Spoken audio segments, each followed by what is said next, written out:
Hello everyone, मैं Rakesh Sharma from alpha sniper the momentum investing. मैं आप लोगों का एक बार फिर से स्वागत करता हूं मेरे यूट्यूब चैनल पे। और मैं इधर कुछ दिनों से वीडियो नहीं बना पा रहा था। उसका सबसे बड़ा रीजन ये था कि मेरे लैपटॉप में कुछ ऑडियो इश्यूज हो गए थे। वीडियो रिकॉर्डिंग हो पा रही थी लेकिन मेरी वॉइस उसमें रिकॉर्ड नहीं हो पा रही थी, जिसकी वजह से मैंने इधर जो भी वीडियोस अपलोड किए आपने देखा होगा उसमें मेरी वॉइस नहीं थी। और चूंकि मेरी उसमें ब्रीफिंग नहीं होती है तो कई बार व्यूअर्स को समझ नहीं आता है कि हमें उस पे किस लेवल पे बाई करना चाहिए या ओवरऑल उसमें क्या एनालिसिस का एक पार्ट है। सो अब मैं कंटिन्यू करूंगा अपने वीडियोस के साथ वंस अगेन, क्योंकि अब ये इशू रिजॉल्व हो चुकी है। सो आज जिस स्टॉक के साथ मैं आया हूँ वो स्टॉक एक फार्मा सेक्टर की कंपनी है। और टेक्निकली अपने काफी लंबे अरसे के बाद उसने ब्रेकआउट दिया था। और ब्रेकआउट देने के बाद उसने वापस से अपने उस रेजिस्टेंस टर्न सपोर्ट जोन को रीटेस्ट किया है और एक वापस से अप मूव हमें बनता हुआ उसमें दिख रहा है। फंडामेंटली ऑल्सो कंपनी प्रॉफिट में तो थी लेकिन कोई बहुत बड़ा अच्छा प्रॉफिट नहीं कर पा रही थी कंपनी। लेकिन इस बार जो कंपनी ने अपना रिजल्ट पोस्ट किया है, पब्लिश किया है, वो एक पूरी तरीके से कहानी को चेंज करता हुआ दर्शा रहा है। एक टर्न अराउंड स्टोरी दिख रहा है कि अब कंपनी में फंडामेंटली भी हमें परफॉर्मेंस दिखेगी। So without wasting any time हम लोग इन सब चीजों के बारे में डिटेल में डिस्कशन करेंगे अभी। लेकिन हम लोग उससे पहले मिलते हैं एक क्विक इंट्रो के बाद।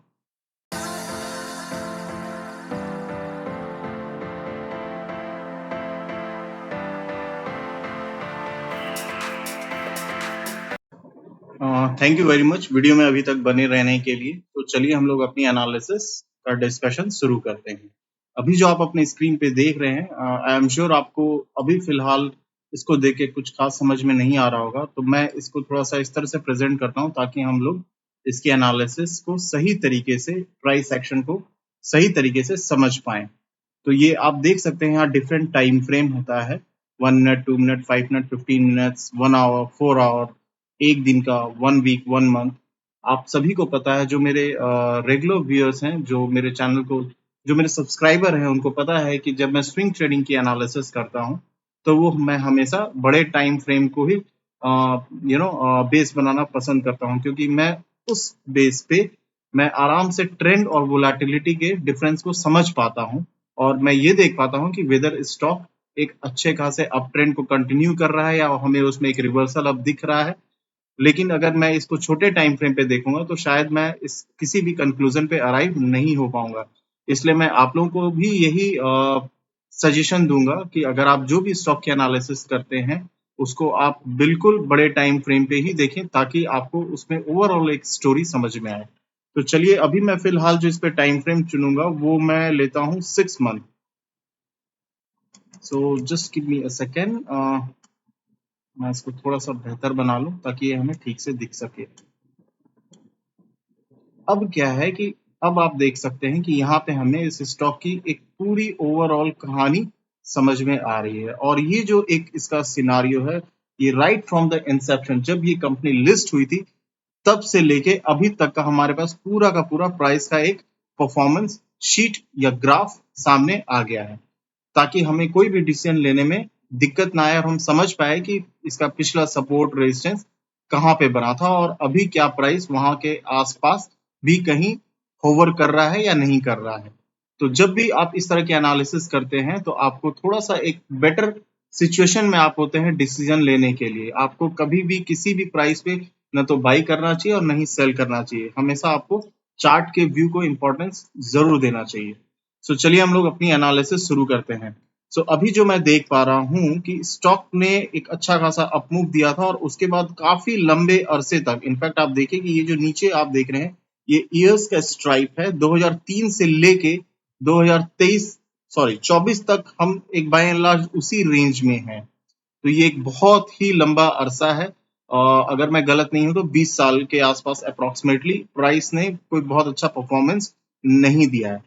लेकिन अब इसमें ऐसा क्या हुआ है कि ये स्टॉक मेरे रडार पे आया है, मैं आपको बताता हूँ। मैं कुछ ड्रॉ करता हूँ ताकि आपको समझ में आए कि मैं आपको क्या बताना चाह रहा हूँ। सो ये एक कहीं ना कहीं मुझे इसका एक रेजिस्टेंस दिख रहा है। ये रेजिस्टेंस क्यों है मैं आपको बताता हूं। ये रेजिस्टेंस इसलिए है कि जब स्टॉक पहली बार ऊपर जा रहा था तो यहाँ पे इसको सप्लाई प्रेशर या एक सप्लाई उसको वहां पे विटनेस किया स्टॉक ने और फिर ये स्टॉक नीचे आया। लेकिन ये मैं बात कर रहा हूँ 1999 के आसपास की, और फिर उस समय ये स्टॉक एक अच्छा खासा अप मूव दिया था और फिर उसके बाद ये वापस स्टॉक आया और उसने अपने इस सपोर्ट जोन, जो कि पहले इसका एक रेजिस्टेंस जोन था, उसके नीचे ये प्राइस काफी लंबे अरसे तक, आप माने कि समवेयर क्लोज टू 2002 से लेके, अगर मैं इस कैंडल को हटा दूं तो यहां तक समवेयर 2020 तक, मतलब आप समझिए मोटा मोटी 18-19 साल तक इस स्टॉक ने अपने इस रेजिस्टेंस जोन के नीचे ही ट्रेड किया है। लेकिन अभी इधर रिसेंटली इस स्टॉक ने जनवरी 2021 में अपने इस मल्टी ईयर रेजिस्टेंस जोन को ब्रेकआउट दिया है। 2021 जनवरी की बात कर रहा हूं मैं। तो उस समय इसने ब्रेकआउट दिया और ये ब्रेकआउट फेल हो गया है। मतलब कि लॉजिकली इस ब्रेकआउट के बाद इस स्टॉक को ऊपर जाना चाहिए था, लेकिन ऐसा नहीं हुआ। ये स्टॉक वापस से नीचे आया और यहाँ कुछ वक्त बिताने के बाद अब ये वापस से एक राउंडिंग बॉटम बनाता हुआ एक अब हमें यहाँ पे एक अप मूव बनता हुआ दिख रहा है। सो कहीं ना कहीं बाइंग प्रेशर आई, थोड़ी सी सेलिंग प्रेशर आई, अब वापस से बाइंग प्रेशर आ रही है। अच्छी बात यहाँ पे ये है कि इसने इस स्टॉक ने अपने इस लो को, मैं आपको ड्रॉ करके दिखाता हूं ताकि आपको समझ में आए, अपने इस स्विंग लो को, क्योंकि अगर मैं इसको बोलूं कि ये अप मूव आने के पहले जो इसका स्विंग लो था वो ये था, इस स्विंग लो को इसने स्टॉक ने अभी तक नहीं तोड़ा है। और आप देखें कि मैं थोड़ा सा यहाँ पे आपको जूम करके दिखाता हूं ताकि आपको क्लैरिटी होगी। ये एक विक है जिसको हम शैडो भी बोलते हैं कैंडल का। स्टॉक नीचे जरूर आया था लेकिन इसको एक बहुत स्ट्रॉन्ग बाइंग प्रेशर मिला है और अब ये स्टॉक ऊपर की ओर बढ़ रहा है। सो मेरे लिए ये एक बहुत अच्छी अपॉर्चुनिटी बनती हुई दिख रही है। इसका करंट मार्केट प्राइस है 56 रुपए का और इसका जो नेक्स्ट हर्डल जो मुझे दिख रहा है टेक्निकली वो ये लेवल है। अब ये लेवल क्यों है?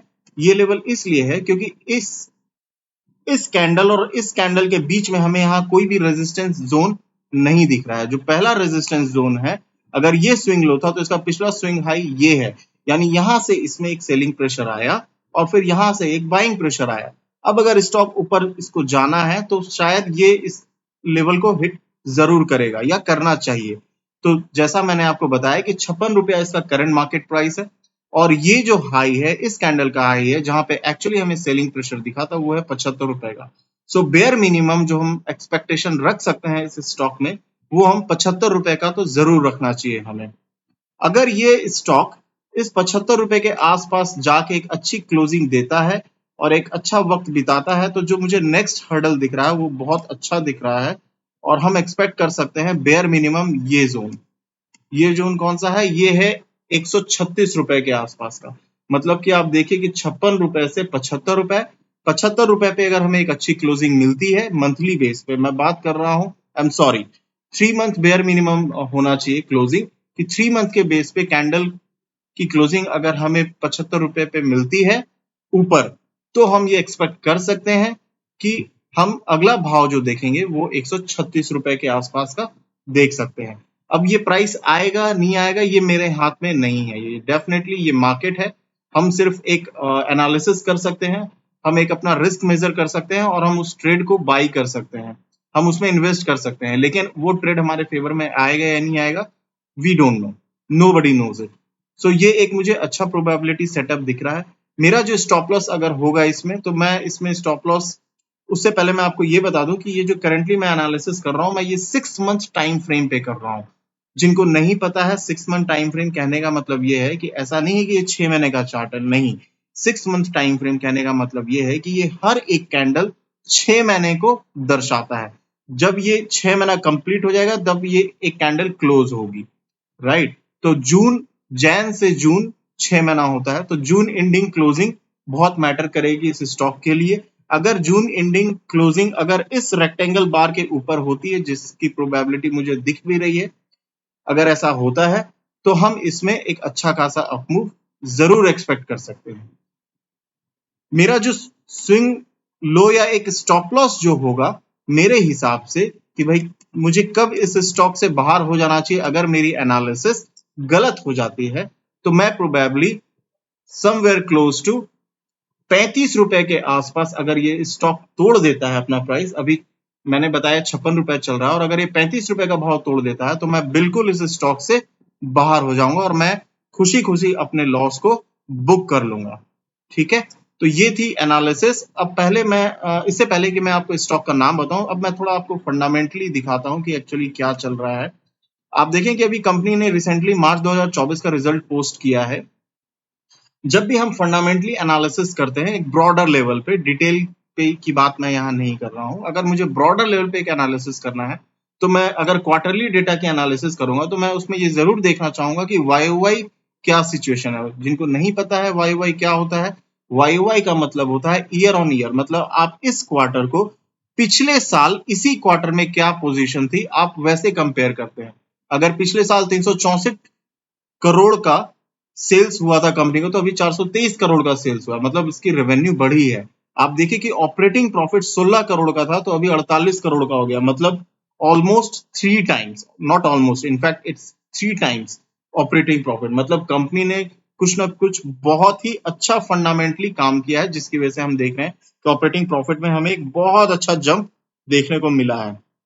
लाइकवाइज अगर मैं बॉटम लाइन की बात करूं, बॉटम लाइन कहने का मतलब होता है कि नेट प्रॉफिट, आपका सारा खर्चा काटने के बाद आपके जेब में कितना पैसा बच रहा है इस कंपनी के नेट प्रॉफिट। तो वो आप देखिए कि लास्ट ईयर मार्च 2023 में 8 करोड़ था, जो कि बढ़ करके अब 29 करोड़ हो गया है, जो कि अगेन एक more than 2x of kind of growth है। ये है क्वार्टरली रिजल्ट। अगर मैं एनुअल रिजल्ट की बात करूं तो आप देखिए कि एनुअल रिजल्ट में भी बॉटम लाइन जो इसका है 39 रुपए से 97 हो गया, मतलब it is more than 2x, right. So fundamentally also company is on the verge of turnaround, or probably it has already turned around its game now fundamentally. So ये था फंडामेंटली डिस्कशन स्टॉक का, company का, और technically मैंने आपको already बता दिया है कि ओवरऑल क्या सिनारियो चल रहा है। स्टॉक का नाम है, जैसा मैंने आपको बताया था, फार्मा सेक्टर की कंपनी है, और स्टॉक का नाम आप अपनी स्क्रीन पे देख सकते हैं, मॉर्फन लेबोरेटरीज और मॉर्फन लैब। तो ये था ओवरऑल एनालिसिस। अगर आपको मेरा कंटेंट अच्छा लगता है तो मैं रिक्वेस्ट करूंगा कि आप प्लीज मेरे चैनल को लाइक और सब्सक्राइब करें। थोड़ा सा वीडियो लंबा बन गया है क्योंकि मेरी कोशिश थी कि मैं आप लोगों को थोड़ा डिटेल में बताऊं एनालिसिस क्या किया है और मेरी क्या उसमें क्या परसेप्शन है, मैं ऐसा क्यों बोल रहा हूँ कि ऊपर जा सकता है, या मेरा लॉजिक क्या है, मेरा रैशनल क्या है। इसलिए थोड़ा वीडियो लंबा बन गया है, but anyways I would request कि अगर आपको, जैसा मैंने कहा, अगर आपको अच्छा लगता है तो आप प्लीज लाइक और सब्सक्राइब करें और बने रहें मेरे यूट्यूब चैनल के साथ। मिलते हैं मेरे नेक्स्ट वीडियो में। Thank you very much.